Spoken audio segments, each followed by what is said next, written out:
basically what I'm going to do is just to present to you the key demands that we made last year during the 2012 alternative mining Indaba. So this is a progress check just to assess where we are in terms of following up what we agreed or what we adopted as a declaration in 2012. So what we have basically been doing is to monitor whether civil society, community groups, government, and other stakeholders have done anything related to the demands that we made in 2012. So that is what I'm going to present. So firstly, I will present the key principles that we adopted in 2012, and then I will also present what has been done or what we noted as key in terms of activities arising from there. So basically I have about 11 points that I picked from the declaration and that we have been monitoring. So in this same room, last year on 11th and 13th of September, you can see the consistency in terms of this there. We met under the theme, counting the cost and questioning the benefits towards sustainable mining in Zimbabwe. The 2012 mining Indaba was also followed by provincial mining Indabas. There were about two. The first was in Manicaland. We met community groups, civil society organizations, and government departments, as well as mining companies from the diamond mining sector in Marage, talk of Anji, DMC, Marage Resources. They all attended that provincial mining Indaba in Manicaland. So you can see how engaging that provincial mining Indaba was. Then that was followed by another provincial mining Indaba in the Midlands province in Gweru. Mining companies attended as well. Community groups attended, government departments also attended, and civil society organizations also attended the provincial mining Indaba.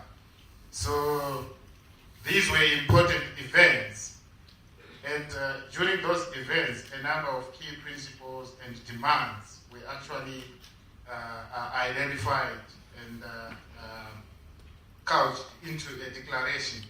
So what we called for are the following. The first one in our declaration from 2012 is we were calling for the immediate passage of the Mines and Minerals Amendment Bill, and also the implementation of the SADC Mining Protocol, as well as the African Mining Vision, AMV. There were a number of advocacy activities that were implemented or carried out by civil society organizations as well as community-based organizations to ensure the realization of this demand. Early this year, we also noted that government actually started the process of consultation meetings on the development of what is called a minerals policy. In that respect, a lot of civil society organizations participated in the process, as well as community groups, small-scale miners. I remember meeting my friend Takawarasha making presentations at Sheraton on the minerals policy. That, to an extent, provided us with an opportunity to present the key demands from the declaration, and that is what we did. So we presented that to government. Although government said they will look at all the concerns raised by various stakeholders during the consultation meetings, there are a number of weaknesses that were identified, and we remain hopeful that those weaknesses will be identified as the minerals policy is being polished. And we also remain hopeful that there will be further engagement and consultations. The second point ladies and gentlemen, is we also demanded that government provides adequate policy space for legislators and other arms of government to fully exercise their oversight role in the mining sector and the negotiation of mining contracts. And further demanded that legislators and interested parties be granted access to all mining areas without exception. So what we have noted over the year is that the Mines and Energy Committee of Parliament has invested a lot of energy and a lot of skill in making sure that at least they monitor what's happening in the mining sector. They produced a report on Marange diamond mining, what is happening in Marange, and that report was actually presented to Parliament. So there has been progress in terms of the actions of Parliament in that regard. Although unfortunately the chairman of the committee passed away, may his soul rest in peace. We are actually looking forward to the same energy and commitment from the new committee that will be set up, Parliament, to make sure that they play an oversight role in the mining sector. The third point, or the third demand, was that government and mining companies must ensure that corporate social accountability shifts from being a voluntary to a mandatory mechanism with agreed minimum standards which directly benefit affected communities. From our assessments, there were no specific legislation that was passed since the 2012 mining Indaba that is related to incorporating specifically corporate social responsibility. But what we have noted is that the minerals policy, to an extent, has got some provisions that relate to corporate social responsibility. This is still a draft. Further, the Indigenization and Economic Empowerment Act, if you read it closely, it has got a lot of components that relate to empowering communities, ensuring that revenue from the mineral resources sector is plowed back into infrastructural development and social services. So to an extent, that can read as corporate social responsibility, and in that regard, there is the Indigenization and Economic Empowerment Act, which was passed by government. And we have also noted the implementation of the community share ownership schemes. And this, to an extent, can be treated as efforts to promote corporate social responsibility. I'm sure we'll hear more testimony from beneficiaries of the corporate social responsibility scheme later in the day. We will also hear testimony from the responsible ministry, Ministry of Youth and Indigenization, about how the program is moving. Then we'll also hear from civil society. The Research and Advocacy Unit has done an analysis of the community share ownership schemes and broadly the indigenization program. But what we need are the figures. We need to see what's happening on the ground. We need to see what is being invested in those community share ownership schemes. And ladies and gentlemen, that is very important. The fourth point, we demanded that government must renegotiate and review mining contracts that are not in favor of the country, and also ensure transparency and accountability to enhance economic benefit for the country.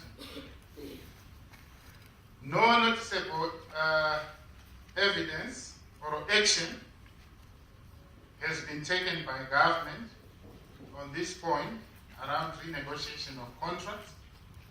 If at all, it is not in the public domain.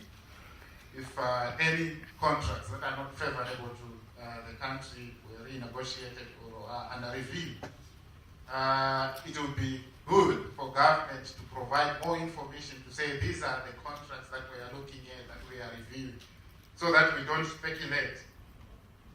On transparency and accountability, last year government also launched the Zimbabwe Mining Revenue Transparency Initiative, ZMRTI, through the Deputy Prime Minister's office. The process or the initiative was meant to ensure that the disclosure of revenue and payments in the mining sector, so that all people, all stakeholders are aware of how much is being generated by each company. However, at the moment, we actually encourage the new government to continue implementing the initiative or the government that will be formed once the ministers are appointed.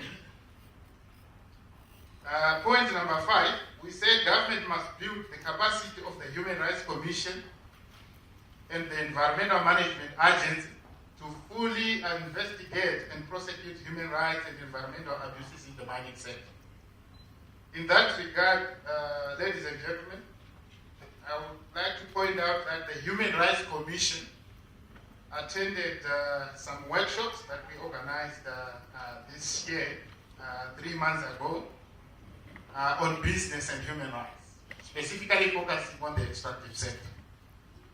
So I'm happy to say that the Human Rights Commission has shown interest to work or to monitor environmental, economic, social, and cultural rights. And that commitment is very important, and it is evidenced by their attendance in this meeting. So that shows the commitment. Point number 6, we say government must ensure that community share ownership schemes enable communities directly affected by mining activities to benefit. This is a program that is ongoing, but we still need to see what exactly is happening in each of the communities that have been targeted, or wherever the community share ownership schemes have been set up, so that at least people get to understand how the scheme is operating.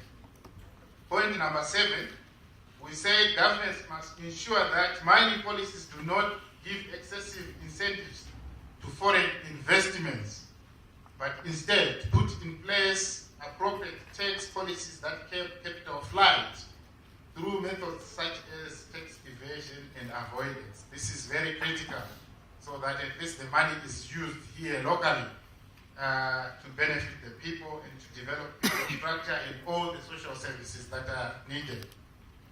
In that respect, a lot of civil society organizations embarked on projects to monitor the mine taxation aspect. I know there is a new initiative working on illicit financial flows. A presentation will be done. ZIMCOT has been working on tax justice issues, ZELA as well, then Action Aid, CNRG, all these organizations and others that I didn't mention, they have done some projects around this. The third last point, ladies and gentlemen, we say government must create a conducive environment for civil society, the media, and other stakeholders to have access to information and fully exercise the right to know. The right to know is very important. In that regard, ladies and gentlemen, civil society organizations participated in the consultation meetings for the development of the minerals policy, and this process was being led by the Minister of Mines, as I mentioned earlier on. So to an extent, the meetings were very consultative. But what is important is public disclosure of information on revenue flows, and this should actually be adopted. The ZMRTI is an important aspect to work on. The EITI, or Extractive Industries Transparency Initiative, is another important one as well. The 9th point is, we said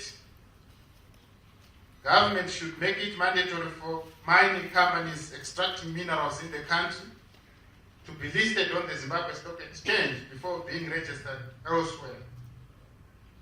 We heard government officials of over the past year, making statements that this is an important aspect to follow. I know the Institute for Sustainability Africa, or Center for Environmental Accountability, is doing some work with listed companies, and this is something that should be applauded, and we need to make a lot of investment in that respect. We also demanded that government should urgently finalize the people-driven constitution, since the draft contained environmental, economic, social, and cultural rights. I'm happy to report that the constitution was finalized, it was adopted, and is operational. So it includes environmental, economic, social, and cultural rights. It also includes things like access to clean water, the right to food. All those are important aspects that are in the Constitution. There will be a presentation by the Zimbabwe Lawyers for Human Rights later in the day. We'll hear more about that. But what is important now is implementation and enforcement of those progressive provisions. And we don't have to go back. We have to move forward on those lines. Lastly, we say governments should legalize artisanal and small-scale mining. Ladies and gentlemen, government officials over the year have been saying we will make a lot of investment in this respect. I'm sure Mr. Takawarasha will talk more about that. But there is need for government to make sure that small-scale miners or artisanal miners are supported, both from a legal and financial perspective. So to that extent, ladies and gentlemen, those were the key demands that we made last year, and I just gave you a brief about the progress made so far. I know there could be, this was not exhaustive, there could be more, and people are free to make additions and subtractions. Thank you very much. Mondorongezi yakatanga kulauncha community trust. Asi tiri kuona kuti ndiyo yave shure kune mamwe macommunities akazoitwa.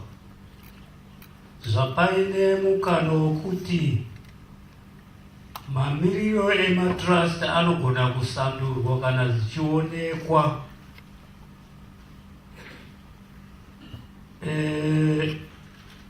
Ini ndiri kuona kuti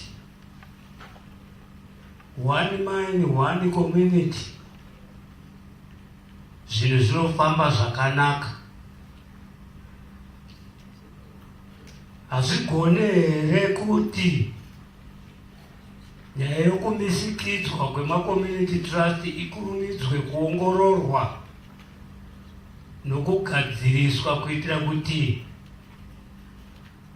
zvinhu zvioneranwe panguva imwe chete, patingati palevel imwe chete, kuti zvakanaka sei nokunge zvichifamba zvakanaka. Thank you very much for raising that question. I'm sure there is a panel that will definitely go into detail about the community share ownership schemes in terms of the legal framework and also the practical aspects around community share ownership schemes. But just my take on why some are not moving as envisaged is because of potential and also existing disagreements sometimes amongst the relevant stakeholders who are members of community share ownership schemes. And I think in order for the community share ownership schemes to move forward, there is need to ensure that people have common ideas and common strategies, and also the aspect of transparency and accountability. in terms of implementing the community share ownership schemes. That concept is very important, so that everyone is aware of how much was given, maybe by a mining company, how much was donated, how many schools are going to be built, in which communities or in which localities. Those kind of issues can only be tackled once people are agreed on principles. So what is also important is to make sure that community ownership schemes attract people who can work, be they accountants, be they CEOs, chief executive officers, maybe that may be hired, or any other people who will work for the community share ownership schemes, who are able to also advise and take along the local leadership. And also, the other point is the local leadership itself. I'm sure there are examples that will be presented, needs to be strong in terms of their demands, what they want. They have to know that. They have to be very clear, either to the mining company or to government, and not be afraid of government. That point is very important, Mr. Chairman. So I'm sure as the day progresses, more and more will be seen. My name is Mtisi. I'm the CEO of Togo Rights Council. Mine is not a question, because I don't really want to put forward questions because I get answers. Mine is a comment, because from a comment then you can take some solutions. I agree with Dr. Renyes that we should not be apologetic in how we call it always there. We should not be apologetic about our demands. We should be like the Jews. That's why they are called the children of God. When they pray, they don't ask, they are not apologetic, they demand from God. If you take the cue from the Lord's Prayer, they say, give us today our daily bread. They are asking God, give us today our daily bread. And that is what the communities are demanding. They are demanding their daily bread today, not tomorrow, or next year, or 24. Then I also agree with the Chinese that we will divest minerals, but coexisting in extreme poverty. That is not my rating. That is from Dr. Kanyes. I also agree with him that he says if you are in a hole, you should stop digging because you won't be able to get out of it. That is his rating as well. Now, he also gave us five resource linkages. And he says if they cannot be met, better to leave the minerals unexploited. At this point in time, it is not the time to leave the minerals unexploited until we put our house in order. Then we can start mining. For example, in Togo, for the past 50 years, they've been exploiting the black granite. But if you go to the communities, they benefit nothing from the exploitation of the black granite. So we need to shift a stage whereby we are saying if our needs are not met, let's now stop the exploitation of the mining until we put our house in order. Thank you. Mr. Sumbo from Kwacha Azwa. My questions are two. I directed to Mr. Mtisi. The first one is like when we discussed about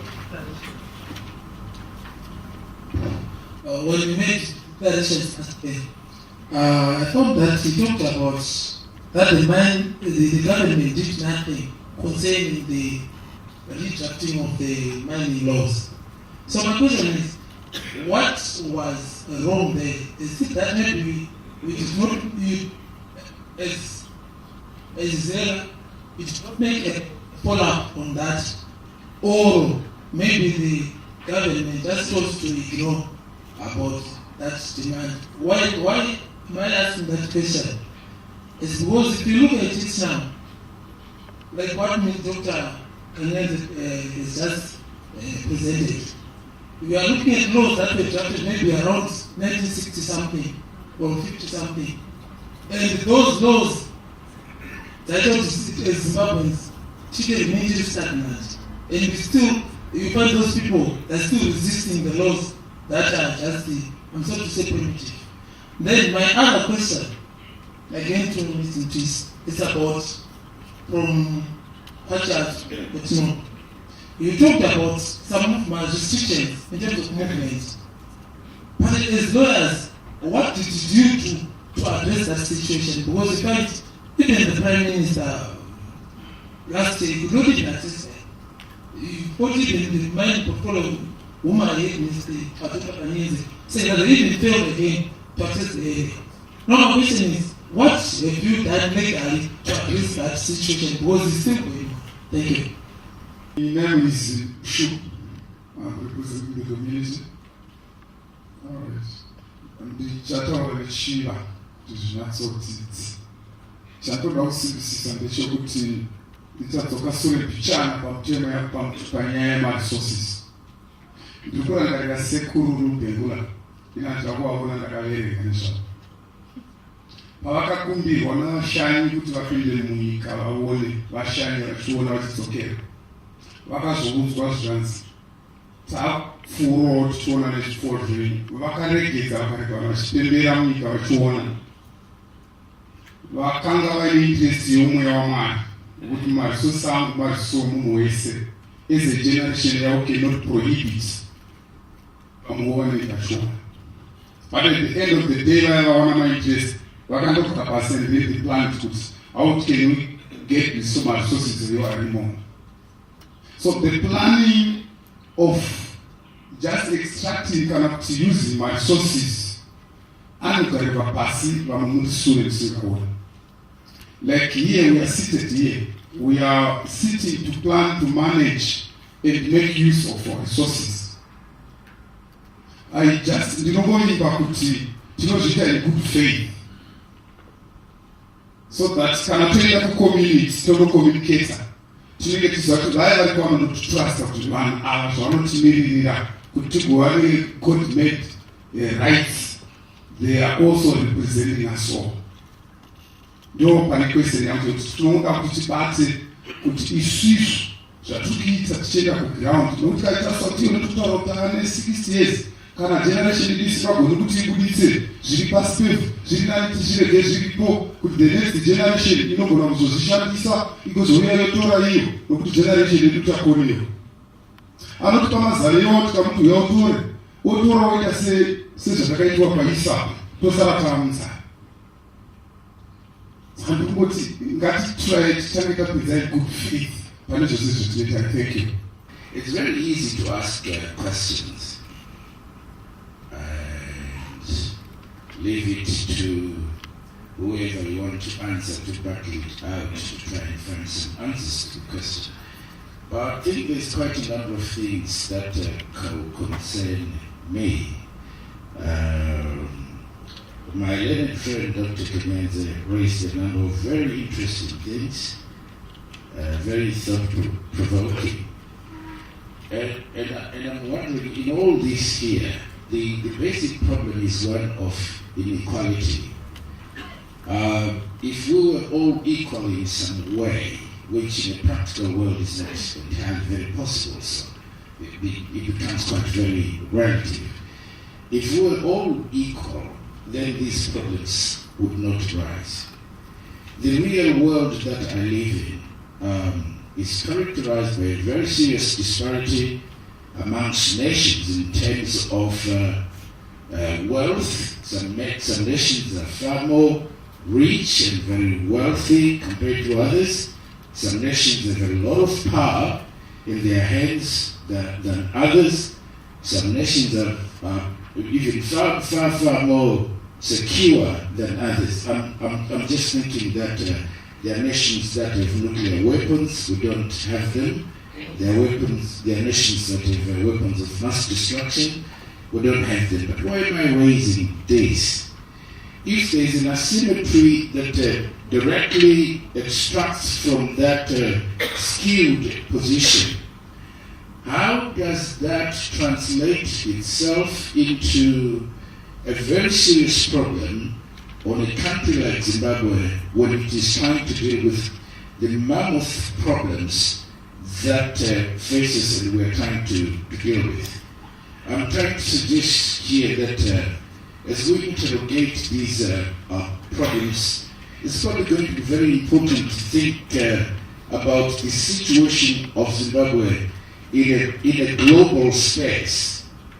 That's one. Two, I'm just thinking that in that very space, there are very serious influences that also perhaps obviously directly arise from the way that world is structured, especially as driven by the phenomenon of globalization. We're talking about competitiveness, about markets, about this and that, and so on. But the way I look at it is this: until we address some of the issues that are critically very important in trying to understand some of the problems we face, we might just very largely scratch where there is no itch. What can Zimbabwe do to make sure there's sufficient space for technology transfer, for instance, that was spoken about? Well, you can copy that technology, but how do you copy it? What do we need to happen in Zimbabwe? What do we want government to do to make sure that, for instance, I'm just citing one thing, just technology. How do we make sure that we create the kind of space where technology finds its way into Zimbabwe? From the little that I understand, there are very important centers of power in a social, economic, cultural, and political sense in the world. And those powers are not willing to release the space so that we can fit in there. So the challenge is that while we are addressing these things within the confines of Zimbabwe as a state, but to what extent does this disparity have an impact? It doesn't matter who is in power. Today it's Van Gabeck, tomorrow it can be someone else. It doesn't matter really who is in power. As a third world, how do you address those issues? I want to suggest to Dr. Kenyazi that it might be impossible to answer everything now, and perhaps if there was another forum, we could do a detailed paper so that we have a clear understanding, because then we might have serious problems in finding solutions that don't quite apply in our situation. The last observation is, how do we make sure that there's, and this is what Mtisi have been talking about over and over, that allegiance to equity and social justice versus, for instance, economic growth. How do you balance that in a world like this one? How do you balance between fair trade and free trade, for instance? I think lest we speak ahead, leaving some of these very salient points, we may not get an answer to a number of questions. Zimbabwe as a state, to what extent is Zimbabwe as a state in the global setting? To what extent is Zimbabwe quite, shall I use the word empowered as a state? Is it an agent of development, or is it just one of those states that are seriously subordinated to international corporations and influences? I am not too sure how this limit us in terms of obviously addressing the fundamental problems that we are faced with. Perhaps Dr. Kenyazi, if you wish, you can try to kind of like throw some bit of light on some of those issues, lest we we remain very much restricted to the concerns of our own boundaries and leave very critical things that define naturally the kind of limitations we suffer from. Thank you. I'm Sarah Magu. I work at the Center for Natural Resource Governance. Our observation as an organization is that the resource extraction in Zimbabwe has absolutely nothing to do with the poverty alleviation or the reduction of the gap between the rich and the poor. We realize that the biggest problem are our laws, which Dr. Kanez has already talked about. The Communal Lands Act of 1983 states in Section 4 that communal land shall be vested in the President, who shall permit it to be occupied and used in accordance with this Act. It goes on to say in Section 8, subject to this Act and the Regional Town and Country Planning Act, and any order issued in terms thereof, a person may occupy and use communal land for agricultural or residential purposes with the consent of the Rural District Council established. And you realize that most of the minerals are found in rural and peri-urban settings where the poor live. But these people have not been given power to own the land on which they live. The Mines and Minerals Act also vests minerals in the President, and if you go through it, you don't find anywhere where the communities are given power to own the resources. As a result, when minerals have been discovered, communities have become victims of extractive industries who come to them equipped with a license. Some of them are special grants issued by the President. Some of them are equipped with the Memorandum of Understanding, the Rural District Councils. And the communities become very vulnerable. And if you go through this Communal Lands Act of 1983, Section 10, it actually says the minister has the power to cause the residents to vacate the place. He must give them a certain notice. We are not told where they have to go. And this is the reason why the issues of forced eviction, destruction of homes, loss of livelihoods and the like. So my recommendation is that we need to join forces and fight for legislative reform so that our laws do not speak to the to the colonial era, but they address the current problems that Zimbabweans are facing. Thank you. Thank you. I'll ask Dr. Kanez just to make some response and the final remarks of that, then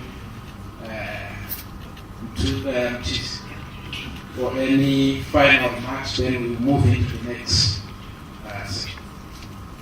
Thanks very much. I think the only comment or question was raised by Dr. Gomo, and she brought in the broader political economy issues. I think I'll start with the technical question that you asked with respect to technologies. I just want to start by saying that one advantage that Zimbabwe has, that we inherited in the independence, is a fairly solid R&D base, scientific base. Those that watched television yesterday, we saw someone from the Tobacco Research Board was saying that for 3 years they were not doing anything. But all of a sudden, 2 years ago, they started now thinking about the technologies that can address local problems, appropriate technologies. And they basically come with new varieties of tobacco, isn't it? That they started now providing the seeds and so. And they showed what they've done, and they're going to experiment with that. That's what development is all about. It's about experimenting. That's, if you look at the Deng Xiaoping's TikTok, it was that in China. With that transformed China, you cross the river by groping for the stones, isn't it? That was his dictatorship. That is really, that radicalized China. That, you experiment where you are. Find what works, what doesn't work. You invest also in R&D, you put your budget, resources also targeting those areas. That's why civil society start with human rights, isn't it? Development is a human right, isn't it? When you approach just we start addressing those basic things, isn't it? Basic challenges. And what it does to you when you address a basic problem like collecting rubbish bins, which you are failing to do now, isn't it? Now you can, if it encourages you now when you solve such a problem, isn't it? You move on to another one. Water. People don't have water. It's not rocket science. It's where putting our priorities.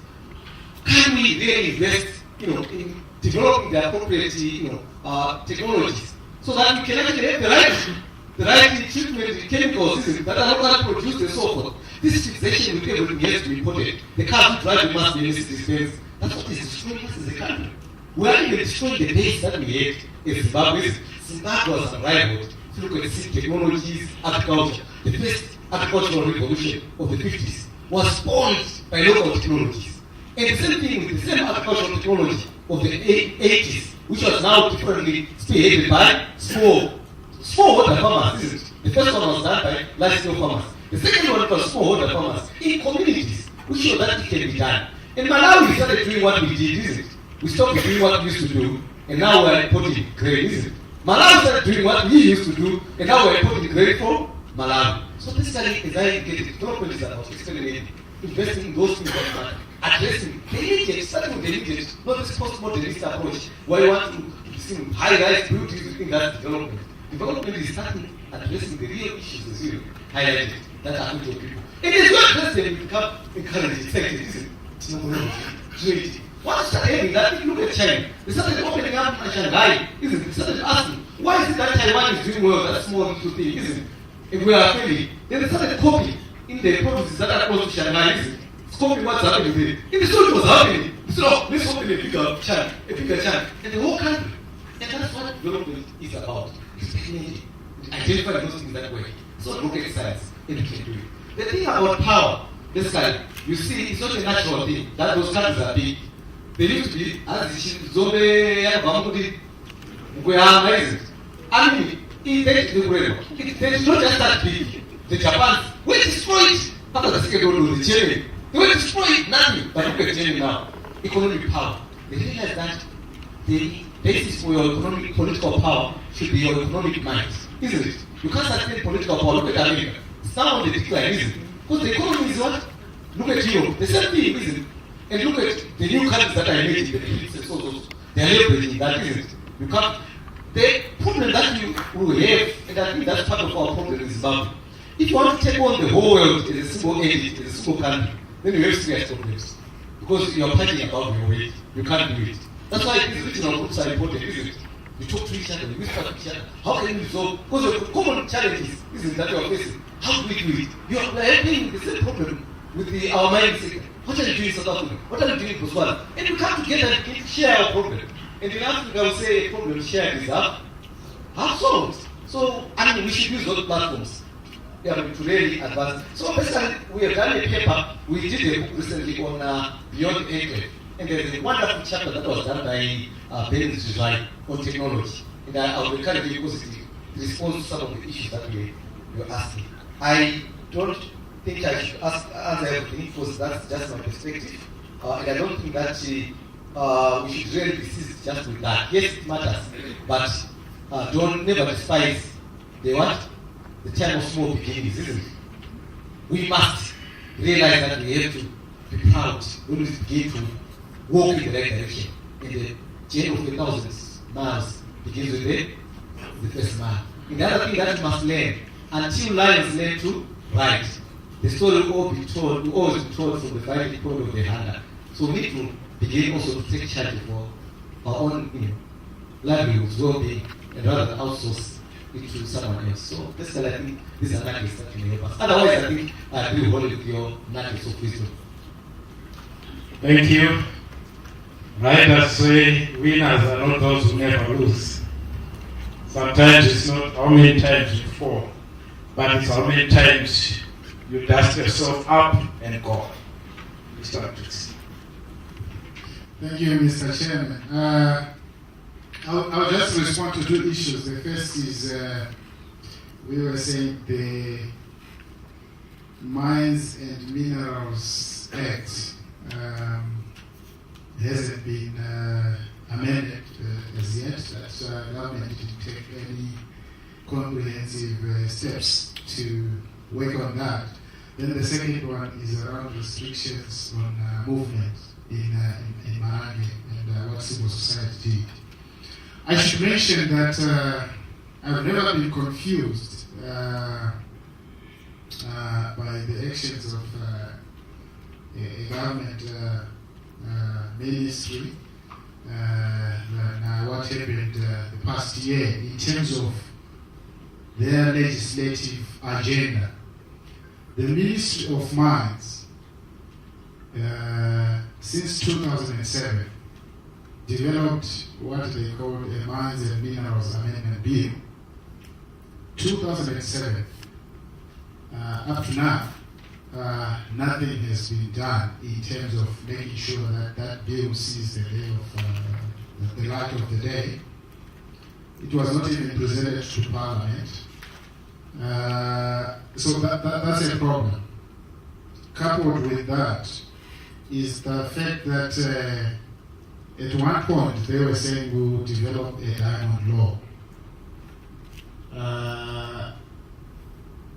The other 10, they will be saying we will develop a diamond revenue bill. Then in other meetings they will tell you, we will not develop any Diamond Act. We will basically amend the Precious Stones Trade Act, which regulates the trade of precious stones in Zimbabwe. So there is no need for us to amend. There's no need for us to come up with a comprehensive new law on diamonds and stuff like that. And then, since we had the Mines and Minerals Amendment Bill that has been on the shelves since 2007, I understand it was being thrown from one office to the other day to the Minister of Mines, and then to the Attorney General's office, back to the Minister of Mines, and then to Cabinet. Nothing came out of that process. So it's a major issue of concern. What I also gather is last year they were saying, when we were doing the consultations on the development of the minerals policy, they said, we will overhaul everything. We will not pursue the Mines and Minerals Amendment Bill. We will basically come up with the New Minerals Act, and that is what is stated in the minerals policy. So the messages were very confusing and conflicted since last year. They are not consistent, so that's a major problem. So as civil society, we have done our work.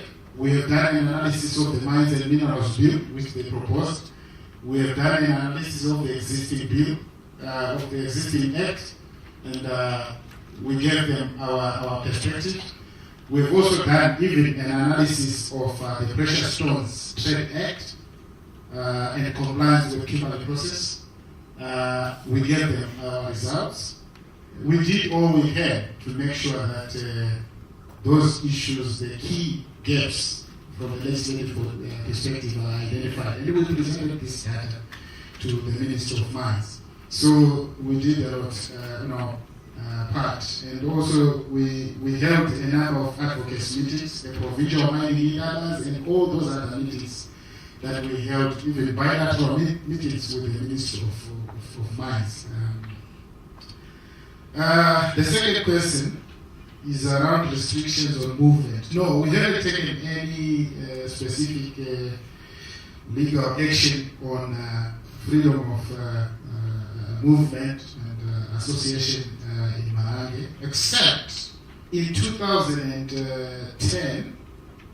In 2010, we actually launched a court application for the removal of soldiers from Malawi. That was the time when there were a lot of disturbances there.